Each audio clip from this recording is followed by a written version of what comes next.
திருச்சி மகாலட்சுமி வித்யா மந்திர் பள்ளி மாணவர்களுக்கு கல்வி ஏஐ ரோபோவை ரொட்டேரியன் டாக்டர் கே சீனிவாசன் அவர்கள் வழங்குகிறார்கள். கரூர் கூட்ட நெரிசல் சம்பவம் தொடர்பாக தாவேக தலைவர் விஜய் சிபிஐ விசாரணைக்காக டெல்லி புறப்பட்டுள்ளார். விவரங்களோடு இணைகிறார் நமது செய்தியாளர் சாலமன். வணக்கம் சாலமன், இது தொடர்பான விவரங்கள்.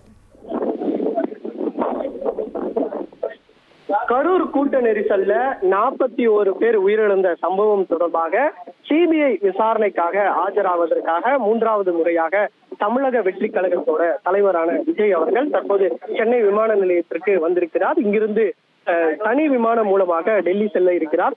நாளை நேரில் ஆஜராக வேண்டும் என சிபிஐ தரப்புல 3வது முறையாக சம்மன் அனுப்பப்பட்டிருந்த நிலையில தாவேக தலைவரோட விஜய் இன்றே சென்னை விமான நிலையத்திலிருந்து விமானம் மூலமாக அவர் டெல்லிக்கு செல்கிறார். அதன் பின்னர் நட்சத்திர ஹோட்டல்ல அவர் தங்கி அதன் பின்னர் நாளை காலை 10 மணி அளவுல அவர் சிபிஐ அலுவலகத்திற்கு ஆஜராக இருப்பதாக தகவலானது தெரிவிக்கப்பட்டிருக்கிறது. செப்டம்பர் 27ஆம் தேதி அந்த கரூர்ல நடைபெற்ற தாவேக தலைவரோட விஜயோட பிரச்சார கூட்டத்துல தான் இந்த கூட்ட நெரிசல்ல சிக்கி 41 பேர் பலியான இந்த சம்பவம் நாடு முழுவதிலுமே பெரும் அதிர்வலையை ஏற்படுத்திய நிலையில இந்த விவகாரம் தொடர்பாக சிபிஐ தற்போது விசாரணை செய்து வருகின்றனர்.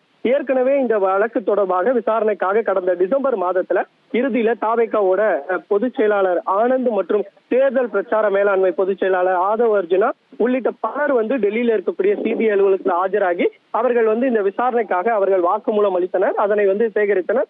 அதன் பின்னர் தாவேக தலைவரோட விஜய்க்கும் 2 முறை சம்மன் அனுப்பப்பட்டது. அவர் ஆஜராகி முழுமையான விளக்கத்தை அளித்திருந்தார். அது மட்டுமின்றி அங்கே என்ன நடந்தது என்பது தொடர்பான முழுமையான விவரங்களை அவர் கைப்பட அவர் எழுதி கொடுத்ததாகவும் தெரிகிறது. இந்த நிலையில ஏற்கனவே ஜனவரி 12 மற்றும் 19ஆம் தேதி அவர் டெல்லியில இருக்கக்கூடிய சிபிஐ அலுவலகத்துல விசாரணைக்காக ஆஜரானார். அதன் பின்னர் மீண்டும் கடந்த 10ஆம் தேதி அவர் ஆஜரானோம் என தெரிவிக்கப்பட்டிருந்த நிலையில அவர் சில பல நேர்காணல் தொடர்பாக சில வேலைகள் இருப்பதால அவர் தனக்கு விளக்கம் அளிக்க வேண்டும் என அவர் தரப்புல தெரிவிக்கப்பட்டது. அதன் பேர்ல தான் நாளை அவர் டெல்லியில இருக்கக்கூடிய சிபிஐ அலுவலகத்துல ஆஜராக வேண்டும் என மறுமுறை சம்மனானது கொடுக்கப்பட்டதன் பேர்ல தற்போது தாவேக தலைவர் விஜய் சென்னை விமான நிலையத்திலிருந்து தனி விமானம் மூலமாக செல்கிறார்.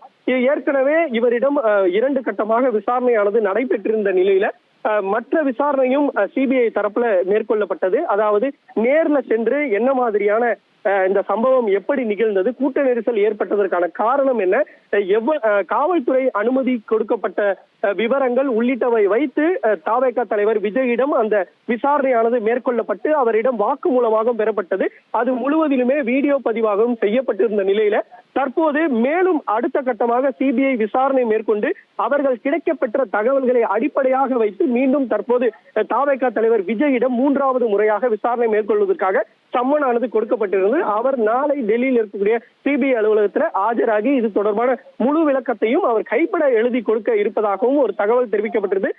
அதன் பின்னர் விசாரணை நிறைவுக்கு பின்னர் இந்த விவகாரம் தொடர் குற்றப்பத்திரிகையும் தாக்கல் செய்ய சிபிஐ திட்டமிட்டிருப்பதாகவும் ஒரு தகவலானது வெளியாகி இருக்கிறது.